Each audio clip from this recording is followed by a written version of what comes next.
HR leaders, what's on your mind these days? Is it AI? Is it the economy? The talent market? Remote work? Retention? DEI? Pay transparency? New laws? Our 2024 Workplace Trends Report outlines how HR leaders are thinking about these challenges and what they believe will help their organizations overcome them. Want to find out what they said? Head on over to peoplemanagingpeople.com/Workplace Trends 2024 and download the report to find out. Leadership is about listening and elevating the people who are, who you are leading to provide answers and to feel confident in the work that they do so that they can, provide innovative solutions to problems that either everybody has acknowledged or maybe they only see on the horizon. But leadership is about relationship development and listening and then putting legs on those suggestions.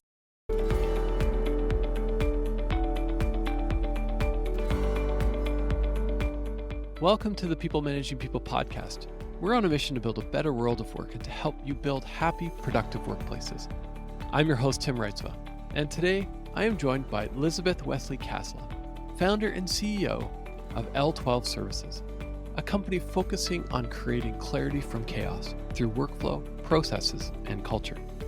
So, question, how does your organization communicate? Through emails, processes, Slack? Does your team know what's going on at a company level? Or do new people know how to do their job?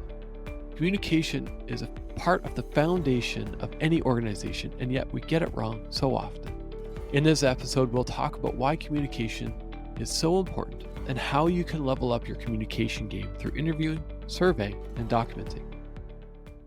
Welcome to the podcast, Lizabeth. It's great to have you here. I know we connected a little while ago and started talking about some ideas for this episode, and we're going to get into talking about internal communications in relation to business operations in a minute. But again, welcome to the show. Thank you so much for having me. I've been looking forward to this. Yeah, and so before we get into it, why don't you just tell our listeners a little bit about what you're up to, what's top of mind for you these days? Sure. So, my team and I are really talking a lot about what's next. What is going to happen when we finally do hit the end of this attrition bubble that we've been calling the Great Resignation? What can we do to support organizations and help them get their house in order and help them, really see the value, the operations value of focusing on institutional knowledge and the knowledge that their teams have currently. How does that impact their costs? How does that impact their revenue? How does that impact their innovation? So we're developing tools all the time and trying to have the conversations so that people can, kind of start looking to the future and have some hopeful thoughts rather than the thoughts of fear and anxiety that mass attrition will bring up. Yeah, there's still so much going on about mass attrition, and we're not through it yet. I mean, latest job numbers are astounding. We've recently launched a survey and collecting results from people who have left their jobs and why. Yeah, if that's what we focus on, it's a little depressing, but I like your focus on, okay, well, it's going to end. What's next? And what can we do? Right. And, it's not as though everybody has the same timing. Businesses are staggered at this point. Some of them have lost as many people as there are to lose. So how can they start the work early to make sure that their processes are, streamlined and their workflows are nice and smooth and, preventing the bottlenecks and all of the pieces that go along with, getting your house in order. Yeah, now you're speaking my language, bottlenecks and processes and, the business operation side of things, which, when we do think of people leaving our organizations, how much, as you say, institutional knowledge leaves with them. And it's not like, okay, so if you're listening to this on your way into the office, everyone's going to stop what they're doing and start documenting everything just in case. I mean, it's just good practice to document how things are done. Oh, yes. Every size organization and every stage of growth. I'm always, whenever I speak to a startup week or, small organizations and entrepreneur weeks, I'm emphasizing why it makes sense to start documenting. And, I reiterate, I can't remember who I heard this from, but that SOPs, when you're starting out, it's more than appropriate to consider them sloppy operating procedures. It's I just love the that. beginning. You refine them. It's iterative. Eventually, they become, standard operating procedures with a capital S. But in the beginning, just, starting to take notes about how the gates of responsibility connect, and what the job descriptions are, or if you're a really lean small team doing a lot of different types of tasks and you have multiple responsibilities, what each area looks like right now, along with notes about what it could grow into when you have more people who can help with the chain of command, and lift all of the heavy responsibilities that will go with it as you scale. hmm It's it's an important tool to have in your toolbox, whether you're leading a team, small company, large company, is having an understanding of what do you do and how do you do it. It seems so fundamental, but yet often overlooked. It's, oh, we'll just document it later, and 10 years later you still haven't documented anything, and maybe knock on wood, things haven't broke, but it's so important. And that ties in with our topic today about internal communications. And institutional knowledge, because if those people who know how the processes work leave, who's going to train the new people? Yeah, it's a fundamental question. And maybe there's people listening today going, I've never thought of that. That's a big question. It's we're kind of diving into the topic here. But I do want to ask just kind of my two standard questions. If anybody listens to the show regularly, there's always two questions I ask. And the first question is Elizabeth, what does it mean to be a leader? I believe that the meaning varies from the group to group that's being led, but I do know some qualities of effective leadership that I think are sorely lacking right now. And I think it's because of the underlying current of anxiety. I'm kind of come about this and reverse engineer it. A lot of organizations that we're talking to right now, and the conversations that we're having with leadership, there is an overriding feeling that there is massive stress on leadership because they're supposed to have all the answers.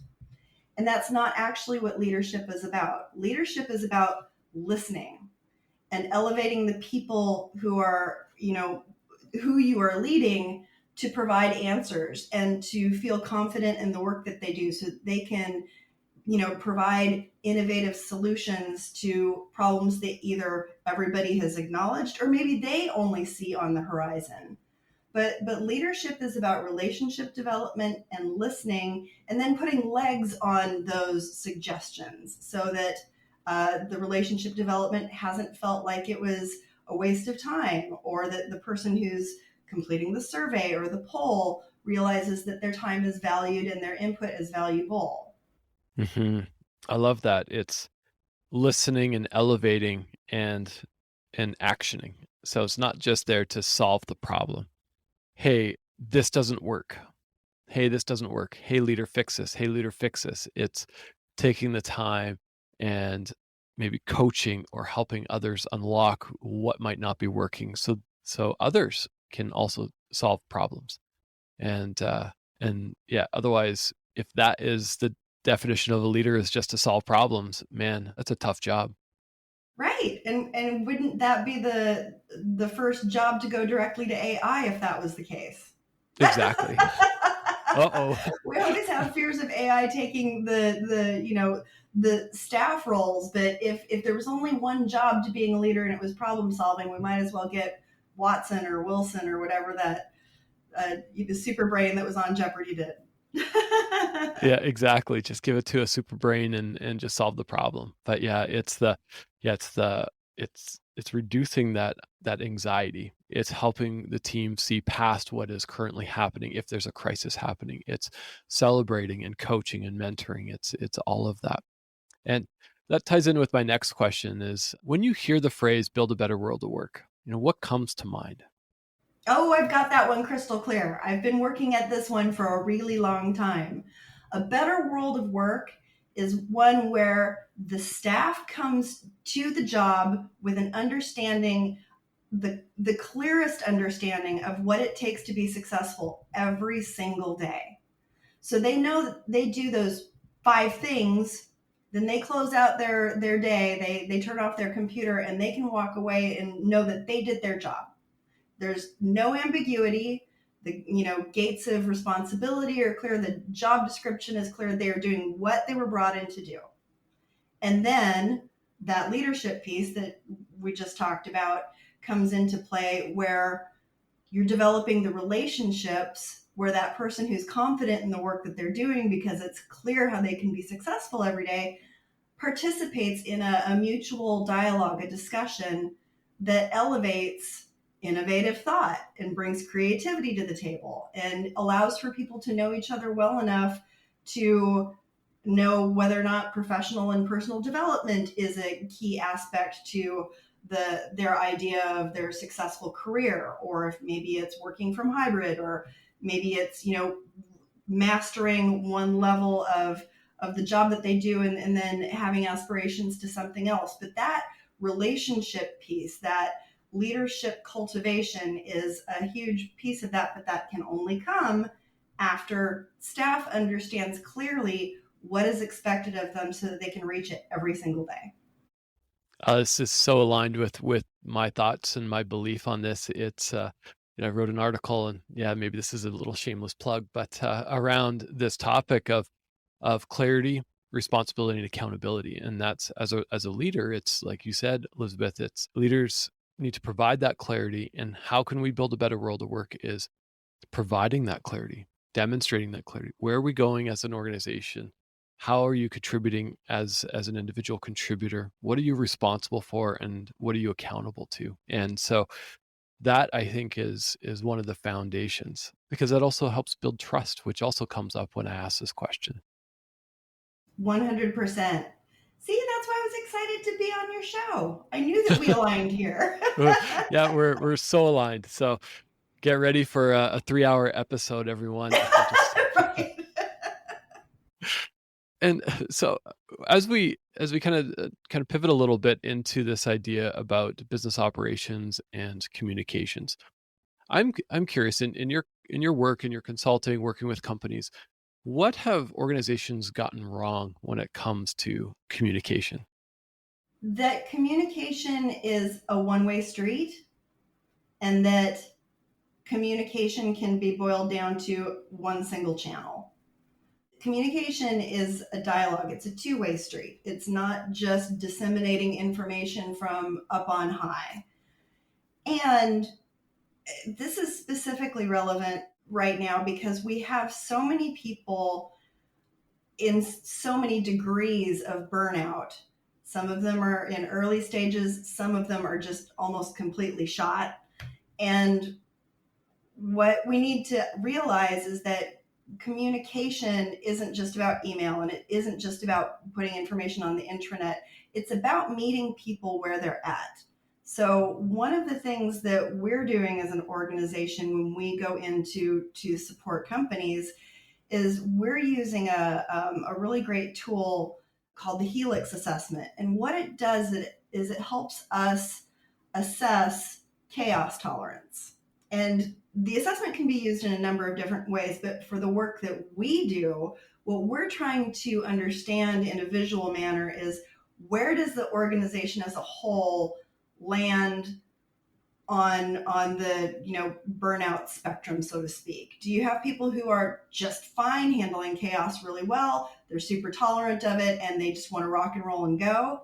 Okay, that's going to help us guide our communication and our messaging to a couple specific types. Like maybe those people are ready to just hang out on the intranet and they need the periodic email and they just read the CEO's mass email blast. Conversely, maybe you have people who are not chaos tolerant. They're really order tolerant at the moment because they feel like they have no control. There's been way too much change. There's fatigue coming out everywhere. And they may need to be communicated with in a much more, intensive environment. They may need something that's much more intimate. So, one-on-one conversations or possibly town hall question and answer periods. So when we go in and do that assessment, what we're checking for is how best to meet people where they're at in order to communicate with them effectively. Yeah, I love that you said it's not just a one, one size fits all or one way dialogue. It's not just I'm just going to send out a speech, read it, and everything is good. But it's also the opposite of that. It's not just hearing employees' voices and not doing anything about it, because that could also be a one way street. It's that marrying of both. And I'm curious. So if you're an organization, I don't know, 50 people, 100 people, 1,000 people, knowing that there's not one type of dialogue that will or won't work, what do you do? Do you send out weekly emails, biweekly town halls, skip level meetings, one-on-ones? It's almost, if somebody's listening to this going, wow, that's a full-time job then, just to be a communicator. So is there a right way or a wrong way or somewhere in the middle? Because I know people would be looking for a prescription. Okay, this is what I need to do. Well, the way that we approach it is to find out what the bulk of the organization looks like on a scatter plot chart, and then we assess the platforms with which the organization is trying to communicate currently, and we do an assessment about that to see if there's redundancy, if there aren't enough channels, and then align the channels that are available with the needs of the organization. Part of the work that we do is the time-consuming piece that most organizations just can't perform at the moment because they're busy keeping the wheels on the bus. What we're doing is we're not just sending out an assessment about the mechanics of how you do your job, but we're also performing one-on-one interviews that have culture-related questions, some stay interview questions about burnout and chaos tolerance, questions about innovation and how people feel as related to their level of comfort with bringing innovative ideas to leadership or their direct report. So by aggregating that information, we're at a place that we can analyze what's working, what's not, maybe make some suggestions that don't already exist, and then go back both to leadership and to focus groups to find out how we can merge that and come down with the most streamlined set of communications channels. So, aside from a communications policy, which is a little bit different, that kind of tells you what type of information you report where. This communications assessment is more about how do we meet people where they're at in a way that they would like information received and that's still effective for leadership and the goals that they hold. So it's a long process and it takes some time and investment. But when you come to the other side of it, it can improve your operations. It can reduce your process time. It allows people to understand clearly what type of information comes at them from what types of channels, so they can pick and choose how they receive their information if you're going to have a multi-channel experience, or they know what types of information they should be looking for if what you're doing is taking it down and streamlining it to maybe 3 channels: email, internal podcast, and intranet, for example. So if people have an understanding of the types of information they will be receiving and the places where they can go to actively look for it, they're much more likely to engage with it. And they're also less likely to spend time hunting and pecking or completely giving up and allowing that to turn into white noise. Mm-hmm. Yeah, I've seen it in small organizations and large organizations that communication comes up as an area of opportunity when engagement survey results come back. Is we need more communication, and often it's, well, we communicate enough. It's what else do you want to know? And maybe you're absolutely right. Maybe it's a different channel of communication. Maybe that weekly email doesn't work. I know we here at our company, our CEO sends out a weekly email. We love it. It's a great, easy, digestible, and fun. He's a funny guy, and so he injects a lot of fun into it. You're lucky. That's awesome. And so it's not just reading a dry white paper. It's like, here's what's most impactful going on around the business, and ties it back to the company values of, here's what we're trying to do, here's what we're doing in our organization. And so Right. And maybe, if we're talking about, it's funny, the smaller the organization, usually the more chaotic the communication is, especially if they're closer to the startup stage than they are scaling and maturity.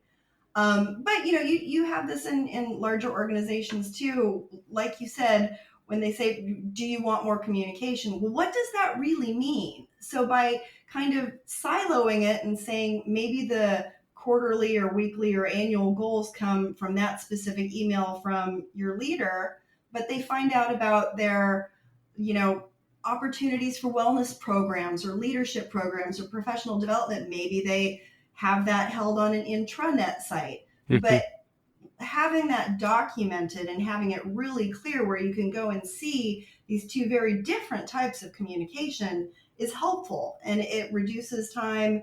It allows people to stay more informed. And, to a certain degree, if you had everything all in that one email, a lot of it would get lost in translation because people just don't have time to go through a lot of text. yeah, it's just dawned on me, and I'm sure there's a study on this, I'm sure there's data to support this, but how much time is wasted in your workday looking for information on maybe how to do something, how to find out about a policy, how about a process. Hey, I'm now supposed to do X process. How do I do that? And then inversely on that, it's how much time it then is wasted being asked or asking that business or that process owner, and how many times are they communicating it? It's fascinating. I mean, it ties up to, sure, with the CEO and exec communication, but also the team to team communication is so important. Well, two statistics that may be relevant.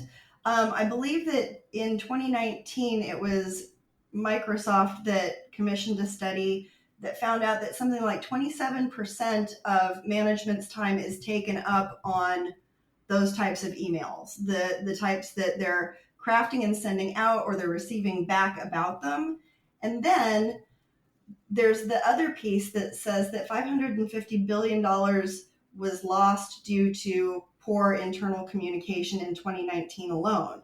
So that means rework, time spent talking about something that was written down that wasn't clear, lost clients. Like it encompasses a lot. However, if we think about that as the success or failure statistic for 2019, what do you think 2020 looks like? Like that number has to be much larger because we were also going through the transition to remote work and people didn't know how to do that. So for lost communication dollars, it really equates to your ability to be operational.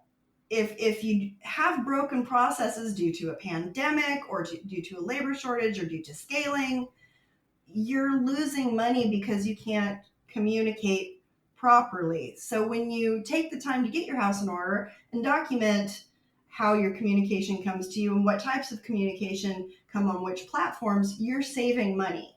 And you're also allowing your people on your teams to be confident that they know where to go for the information, what types of information that they need, and potentially to, reduce the time frame for onboarding new people. So it's really kind of a win-win to take a beat, get this stuff taken care of, and then move forward. And right now, since we're, getting to the end of that great resignation and attrition bubble to a certain degree, now is the time to do it, because give it 24, 36 months, and the people who decided to try their hand at entrepreneurship, a lot of them are going to come back to the work environment. They're going to come back to the work world because entrepreneurship is really hard. Most of us weren't trained how to do it properly. There's no guaranteed success, and there's great comfort in having a paycheck and unlimited resources when you work for somebody else. So if you're expecting, 10, 20, 30 people to come back to your organization, think about that for a minute. Are you ready for that? You may want it, but are you ready for it? And so taking the time right now is really, really important to set yourself up for success.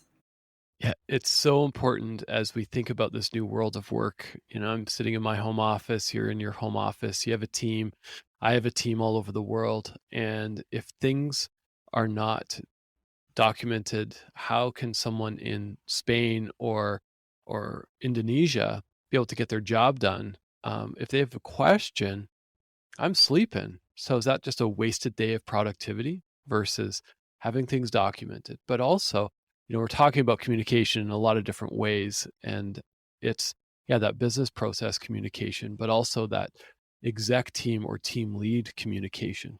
A simple thing like, hey, we're on a video call, just hit the record button. If it's useful information, record it, share it out. New hires would thrive on that information and that data. I started a job, many years ago, and one of my onboarding things was go and listen to, I think, like 10 of the latest CEO weekly chats. So that was 10 hours of not wasted time. I learned so much about the organization, the culture, the values. And it's as simple as, hitting that record button. It doesn't need to be fancy letterhead or anything like that. It's just keep it simple and digestible. And much more effective. I mean, the fact that the organization gave voice to the need for that step and made time and space in the calendar during your onboarding for you to take those 10 hours really speaks volumes to the fact that that organization valued their people and honored the onboarding process. They didn't just throw you into the frying pan and expect you to know what to do. And the questions that you probably didn't know that you didn't know, you heard there, and you were able to hop in and be productive much faster. Yeah. And yes, I've been on both sides. I've been just thrown in and say, yeah, nothing's documented. We're still figuring it all out, 10 years later. So good luck. And let us know if you come through the other side. That's always fun too, as my background is business operations. It's like, all right, let's get a pen and paper and start documenting things and streamline and process. And that other side, those come from the people who don't actually know what the definition of agile is. They think that's agile, but that's not agile.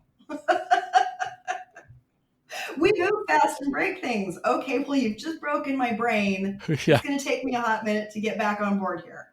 Yeah, and it doesn't need to be a complex process flow with triangles and squares and arrows and yeses and nos and decision trees. And it's just put some things down in a bullet point, especially as we're in this async world. Like, if I was joining, if you were hosting a podcast and I was a guest, I guarantee what I know about you, I would get this great detailed bullet pointed.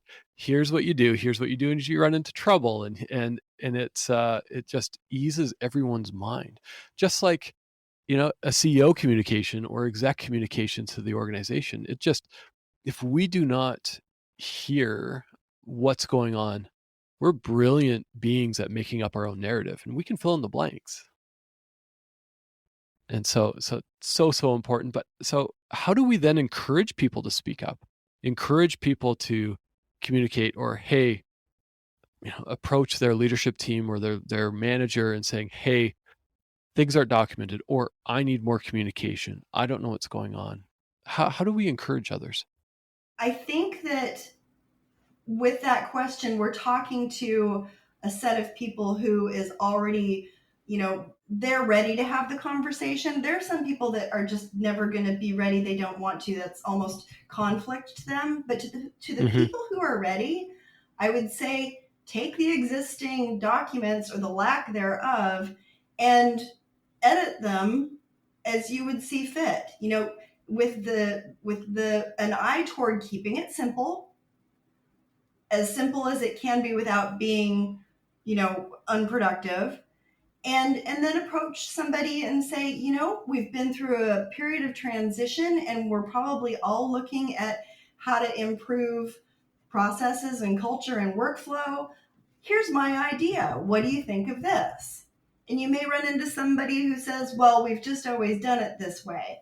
That's when you have the opportunity to really shine by, having a conversation that makes you the authority of this process. I've been working in this space for the last 4 years, and I think that because we went to remote and then to hybrid, and some of us are, back in the office, that these steps now make sense, and here's why.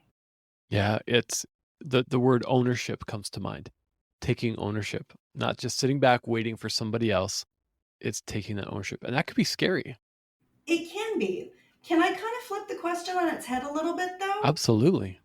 So, if you're in leadership and you want to start those conversations or make it a safe space, a comfortable space for people to come to you, how do you train them to get comfortable beyond, the clarity of their, success in their position? One of the ways that we've had fun doing this is to take a very specific book. It's called Testing Business Ideas. It's a Wiley book co-authored by David Bland and Alex Osterwalder. And go into an organization or a department, if you just want to do this in small teams, and turn it into a book club. Because the cool thing about this book, anybody that's familiar with a Wiley book, you know that it's all about making knowledge bite-sized pieces and great, graphics, good colors and stimulation. And the first third of this book talks about what it means to test a business idea. It gives a great definition, it gives great examples, but the final 2/3 of the book, it's an encyclopedia that matches up different ideas and how you would test them. You can test them online, you can test them with this free resource, you can test them through these conversations. So everybody reads the book and then breaks up into teams of 3 and 4 and talks about ideas that they had as they read the book related to their job. And you narrow it down to the 4 or 5 that are, feasible, desirable, and viable. And then you start having this conversation. It brings play back into the workplace. It brings team building back into the workplace. And if you actually come across some ideas that truly could move forward, that also brings community back into the workplace, because you can take all of the teams together because they all have the same understanding of the process of testing to then move forward on this together. So it's a great opportunity for some of those shyer voices to come to the table and feel really comfortable about it. I love that idea. It's communicating in front of a crowd of hundreds and hundreds of thousands of people is second nature to some. But speaking up in a crowd of 10 or 20 is challenging, and it's hard and it's difficult and it's not comfortable. So even breaking that down into even smaller bite-sized groups and allowing that space for people to, even like myself, to like maybe like you, is just to share those ideas and giving opportunities to digest. But I think it also comes back to, as leaders, is inviting that feedback. Are we communicating enough? What else do you want to hear? Is there anything that we should be saying that we're not saying? Or is there stuff that we're talking about too much that we shouldn't be talking about? And learning how to think in that way. We all need to know how to practice something before we execute it. And doing it in an environment of play and volunteerism is a great place to start.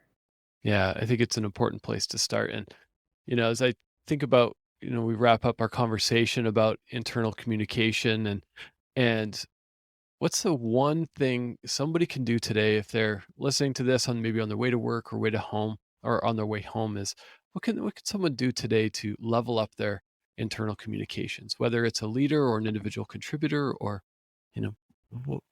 what's an example or an idea that you've got? Well, to a certain degree, it depends on the problem you're trying to solve. But I think that if you know that there is a problem with your process and your workflow, the first thing that you can do is start to interview people. But take that interview and break it into 2 pieces so it's very, very clear that maybe you do the way that we do it at L12 Services is we have an online survey that talks specifically about the mechanics of a job.